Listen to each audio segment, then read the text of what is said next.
L'info éco avec Capital. On commence par le coup de gueule du jour. On le doit à l'association de défense des consommateurs CLCV à l'encontre d'un fournisseur d'énergie. La CLCV a indiqué à Capital avoir adressé une mise en demeure à l'opérateur parisien Gaz Européen, filiale de Butagaz.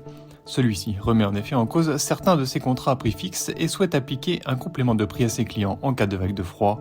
Pour ces derniers, le préjudice pourrait dépasser la centaine d'euros, voire beaucoup plus en cas de très basse température.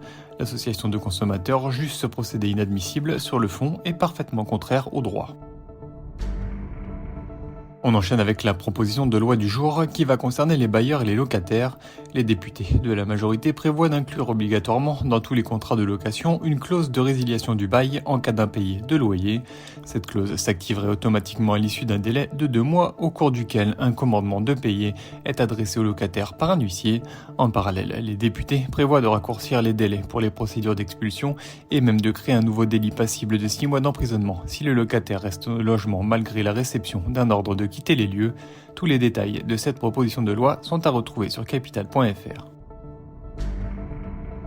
On poursuit avec la bonne nouvelle du jour. Côté salaire, face à la flambée des prix et en réaction aux tensions sur le marché du travail, les entreprises revoient à la hausse les revalorisations salariales qu'elles prévoient d'accorder en 2023. 2 études confirment cette tendance. D'après celle du cabinet de conseil People-Base CBM, dévoilée ce mercredi 26 octobre, les employeurs comptent augmenter de 4,05% les salaires l'an prochain, un niveau de revalorisation jamais vu depuis 10 ans selon le cabinet. Une seconde enquête, publiée ce jeudi par Deloitte, conclut à des promesses d'augmentation de 3,9% pour les cadres et de 4% pour les non-cadres en 2023. Plus d'infos sur notre site.